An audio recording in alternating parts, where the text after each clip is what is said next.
Why hello tube. Today, talk about Tuned Out. Is it blurry or is my glasses are all dirty? By the name of the author is in the title because yeah, it's Polish. I I think you have to if you're an American, I think you have to rip out part of your tongue to pronounce the name correctly. Anyway, she was born August 7th, 1927 in Warsaw, Poland. Died June 13th, 2002 in Long Branch, New Jersey. She won the Newbery Award for her bullfighting. I think she was channeling Hemingway. I don't know, I never read it. What's the story called? Shadow of a Bull. And I didn't actually write it down, but I think it was 1965. This book, published in 1968, I couldn't find a lot of information on it. It's fairly obscure. It's out of print. I usually put the link to purchase the book I'm talking about in the description below. But since it's out of print, I'm going to link to Amazon. Still has a page where you can buy. It's like $3 for the mass market paperback if you are interested. I'm not affiliated with Amazon. I wish I was. I'd be a bajillionaire. So this story, this little kid, I shouldn't say a little kid, he was like 16. His brother went off to college. He's coming home for the summer. He's all excited and everything. And basically he kept writing letters to his brother, and it was annoying the living hell out of him, and said, hey, how about you just keep a journal? And he thought that was a good idea. So he started at the day that his brother came home from the University of Chicago. They live in New York City. And what was it? Oh, lost my train of thought. So he starts it on, and that's what this book is. This is the journal entries that he put down for that summer. I don't know why I keep doing it with my eyebrows. I think it's just because my glasses are all foggy and it's bothering me. So anyway, so he gets his brother gets home and he realizes his brother's out junking pot and acid, and so basically his summer is spent trying to get his brother off the smack, as they say. And at one point, he decided to smoke pot with his brother and had a bad trip, was fighting away demons and things. Went down to the East Village to, there I go again. I have a tick that I just noticed. Went down to the East Village to get some acid.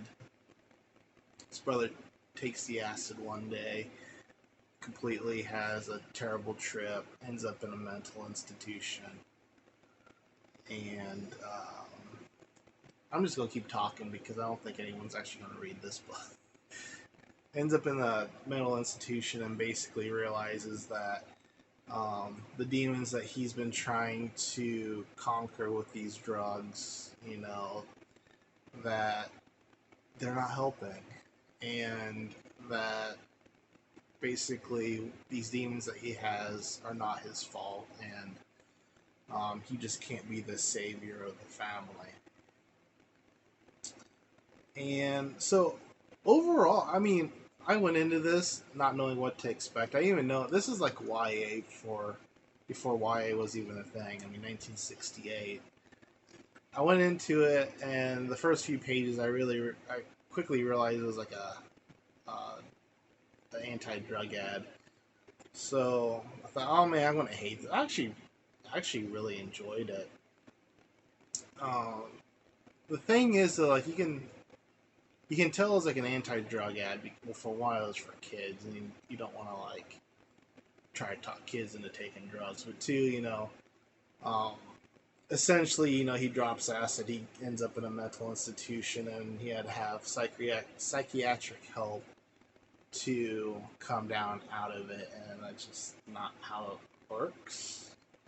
I mean, you could drop acid and you could just have your mind blown in good or bad ways, but you know, it could open up doors that you're not ready for.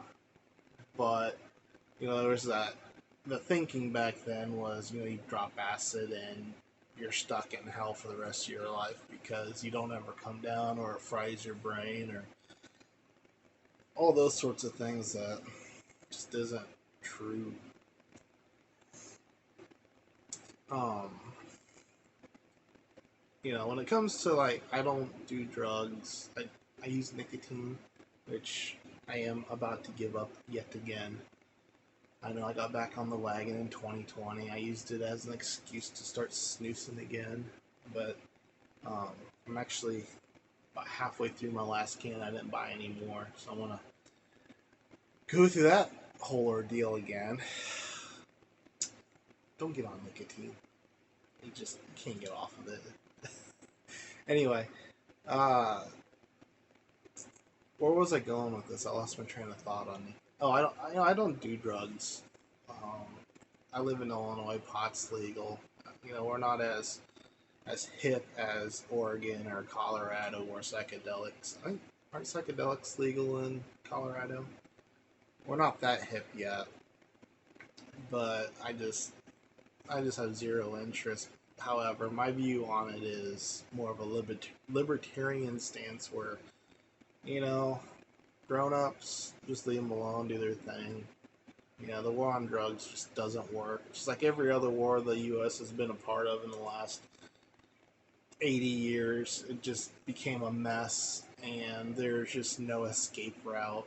You know, it just, it's terrible. That, you know, if the drugs don't ruin those people's lives, then the government does, prosecuting them and everything else, and they just get trapped in the system. A system that it just doesn't work. You know, I you know, this is just a hard thing because, you know,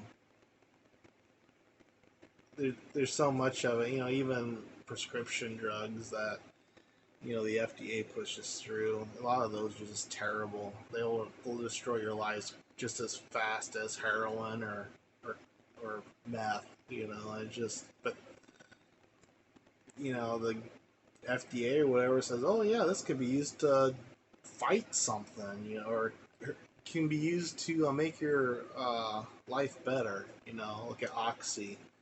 How many lives are destroyed by people getting legal prescriptions of this horrible stuff, and they get hooked real quick, and they can't get off of it, and then they end up part of that system. You know, just because they had a car wreck that went bad, or whatever, and it's terrible. You know, so, but yet, you know, same thing with alcohol. Alcohol ruins so many lives, but it's legal. Nicotine, you know, but you know, for some reason, marijuana and psychedelics, which don't tend to be habit forming. Yeah, you can get hooked on anything. You can get hooked on pulling your dog's tail. Come here, Apollo. You want your tail pulled? Said, don't you even think about it. But it's nothing like, you know, heroin or oxy or booze or any of that stuff. So it's just, I don't know. It's a mess. I don't have the answers. I wish I did. I'd be I don't know. I'll literally right be where I am, and because no one's gonna listen to a booktuber. So that's it for this one. I'm just gonna get goofy here. Tuned Out. You know, it was alright. I actually enjoyed it for what it was. You know, it was kind of a cute little story. I think I read it in 3 sittings, but I mean, you could read it in one, no problem. It's like 125 pages, practically a novella. But Yeah, I mean, if you see it for a quarter or whatever in your local thrift store or library sale or yard sale or whatever, pick it up. Maybe you'll enjoy it. If not, yeah, whatever. That's it for this one, peeps. Cheers.